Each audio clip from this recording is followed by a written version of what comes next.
आहे हा साहेब, विषय असा आहे की आता जो आमच्या इकडला जिल्ह्यातला जो विमा आहे बार्शीतला आपण विमा आहे साहेब, जवळपास 151 कोटी रुपये आम्ही जिल्ह्याने भरले होते आणि 85 कोटी रुपये बार्शी तालुक्याने.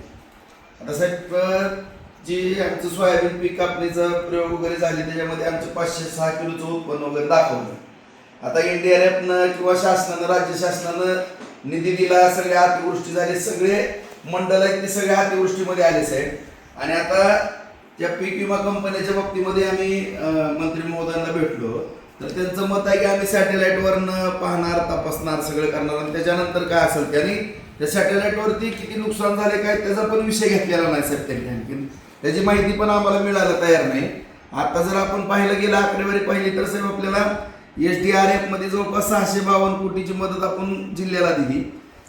त्याचबरोबर NDRF मध्ये जवळपास आपण एक 5 वेळेस मदत दिलेली आहे साहेब. टोटल 1639 कोटी रुपये आपण राज्य सरकार आणि केंद्र सरकार देते की अतिवृष्टी झाली म्हणून. आता सीनेला कसं पाणी होतं, छाती इतकं पाणी होतं, जवळपास दुप्पट पाऊस सगळीकडे झाला साहेब. सगळी पिकं वाहून गेली, जमिनी खरडून गेल्या आणि ह्याच्यातनं आता पीक विमा कंपन्या कुठल्या अंगाला लागूनच द्यायला तयार नाही साहेब. आपला ह्याच्या बाबतीत काय आता आपण काय निर्णय घेणार सांगा साहेब आम्हाला. ह्या पीक विमा कंपनीला आपल्याला काहीतरी सूचना द्यावी लागतील साहेब जरा.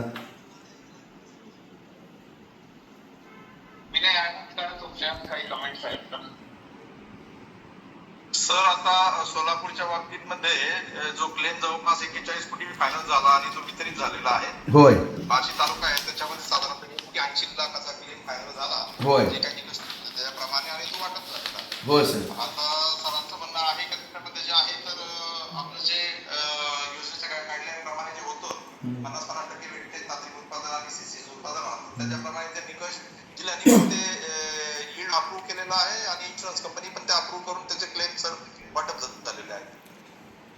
साहेब आता मला सांगा, मी मगाच सांगितलं तुम्हाला की आज आपण केंद्र सरकार, राज्य सरकार पैकीच्या पैकी नुकसान झालं म्हणून एवढी नुकसान भरपाई देते आणि आज आपल्या तहसीलकडनं पीक कापणी प्रयोग केले, पंचायत समितीकडून केले, कृषीकडनं केले, सगळ्यांचं मत आलं की नुकसान मोठ्या प्रमाणामध्ये झालं साहेब.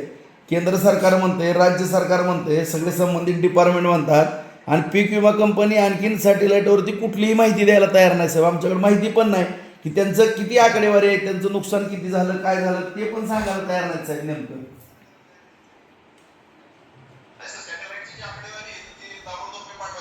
पाठवायची व्यवस्था करा ना. आम्ही काय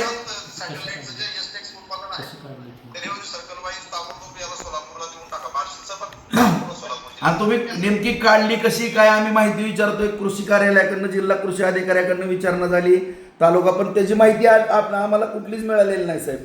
आणि मला एवढंच म्हणायचं साहेब की आता दरवर्षी आता गेली 10-10 वर्ष झालं पीक विमा आपण भरतो इथं आणि 10-10 वर्ष पीक विमा भरत असताना साहेब एवढ्या मोठ्या प्रमाणामध्ये रक्कम, आता जवळपास 10 वर्षातली आकडेवारी जर काढली माझ्या जिल्ह्यातली, जवळपास 1475 कोटी रुपये भरले खरीपची.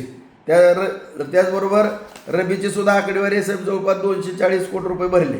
आता ही पीक विमा कंपनीला आपण पैसे जे भरण्याचं कारण आहे साहेब, नुकसान झाल्यावर आपल्याला काहीतरी मदत व्हावी म्हणून. तर आता ह्यांची नफाखोरीच व्हायला लागली साहेब आणि थोडं चुकायला लागलं असं आमचं स्पष्ट मत आहे साहेब. की आज पीक विमाच्या बाबतीमध्ये आता आत्ताची परिस्थिती दुष्काळीची साहेब. आता 5 ट्रिगर होते आपले, त्यातले आपण 4 बंद केलेत साहेब. आता माझ्या मतदारसंघामध्ये बार्शी तालुक्यामध्ये जून महिन्यामध्ये 82% पाऊस आहे आता सध्या आणि आता जुलैमधला फक्त 37% पाऊस आहे, सॉरी 37 मिली आणि 82.5 मिली जून महिन्यातला असेल. आता त्या ट्रिगरमध्ये आपण जे काही खंड पडला 15 दिवसाचा वगैरे, हे सगळ्या बाबी जर पीक विमा मग शेतकऱ्यांनी भरायचा कसा जर मिळणारच नसेल तर आपण ह्याच्या बाबतीमध्ये काय धोरण आखायला पाहिजे. आता राज्य सरकार त्यांना पैसे भरतंय, केंद्र सरकार भरतंय, शेतकरी भरतात साहेब. तर ते जर चुकायला लागले असं आमचं स्पष्ट मत आहे साहेब. याच्या बाबतीमध्ये तुम्हीच आम्हाला मार्गदर्शन करा.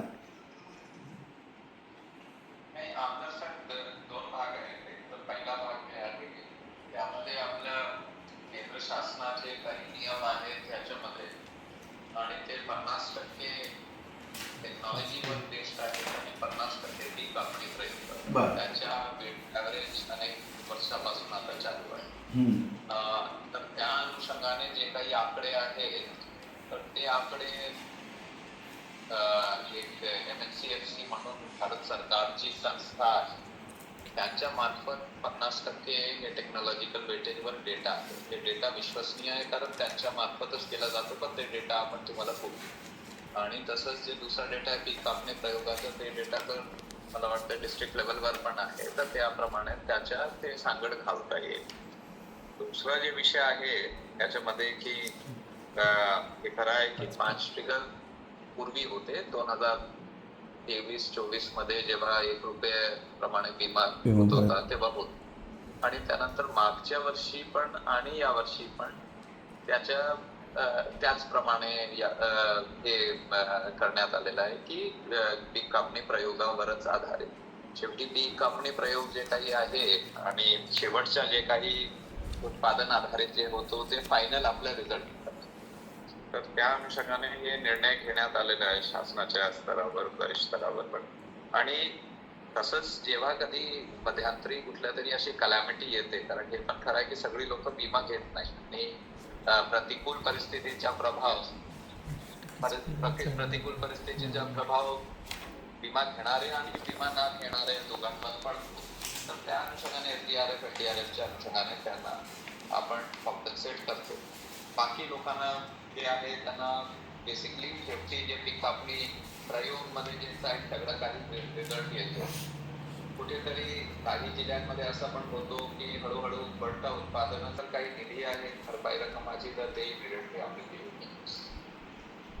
साहेब म्हणजे माझं तुम्ही आता आम्ही प्रॅक्टिकली आहेत साहेब. आता आपण जे म्हणता ना ते पीक कापणीचा प्रयोग, पीक कापणी प्रयोग कोणी केला साहेब? तहसील यंत्रणेने केला, कृषी यंत्रणेने केला, पंचायत समितीने केला साहेब. तिन्ही आपल्या डिपार्टमेंटने केला आणि तोच ग्राह्य धरला आपण पूर्वीपासून साहेब. आता त्या तिघांचंही मत आलंय की आपलं पीक कापणीचं उत्पन्न किती आलेलं आहे ते आपल्यासमोर सगळं रिपोर्ट आहेत साहेब. केंद्र सरकारनं नुकसान मोठ्या प्रमाणामध्ये झालं म्हणून भरपाई दिली साहेब. राज्य सरकारने मोठ्या प्रमाणामध्ये नुकसान झालं म्हणून जवळपास 1600 कोटीच्या आसपास जवळपास सोलापूर जिल्ह्याला. मग साहेब केंद्र सरकार आपल्याला NDRFच्या ह्याच्यातून निधी देतोय नुकसान झालं म्हणून. माननीय मुख्यमंत्री महोदय सुद्धा सगळ्या फील्डवर प्रत्येक ठिकाणी धाराशिव जिल्हा, लातूर जिल्हा, सोलापूर जिल्हा, सीनाकाठच्या भागामध्ये माढा तालुक्यामध्ये स्वतः आले, स्वतः परिस्थिती पाहिली. सीना नदीनं रुद्र कसं धारण केलं होतं, डोक्यावर पाणी होतं साहेब, द्राक्षाच्या बागा केल्या, सगळी परिस्थिती आपण पाहिलेली साहेब. आणि एवढं बघून पण पीक विमा कंपन्या जर असं धोरण चुकत असेल तर ह्याच्या बाबतीमध्ये आपल्याला काहीतरी पॉलिसी आखायला पाहिजे साहेब. नाहीतर आता शेतकऱ्यांचा विश्वासच राहणार नाही. कोण शेतकरी पीक विमा भरणार आहे? मग आपण पीक विमा जे शेतकरी भरतो किंवा त्यांना प्रोत्साहन करतो किंवा केंद्र सरकार, राज्य सरकार कॉन्ट्रिब्युशन देते साहेब, मग आपण ही योजना थांबवायची का असं आमच्यासारख्याचं मत व्हायला लागलं साहेब. ह्याच्या बाबतीमध्ये कुठंतरी वेळ देऊन मंत्री महोदयाला पण आम्ही परत भेटून विनंती करतो. आणि आमच्या अगोदर आमचे सिनियर राणादादा साहेब पण आपल्यासमोर आता आलेले साहेब. त्यांनाही माहिती आहे शेवटी सुप्रीम कोर्टापर्यंत राणादादा गेले आणि धाराशिव जिल्ह्यामध्ये पीक विमा द्यावा लागला. आता सुद्धा त्यांचा पाठपुरावा चालू आहे, माझा पाठपुरावा चालू आहे.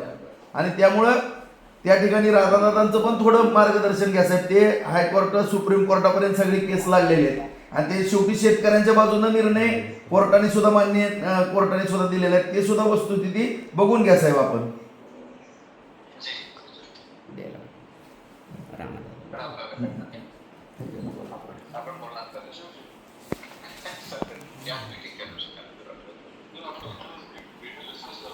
हॅलो.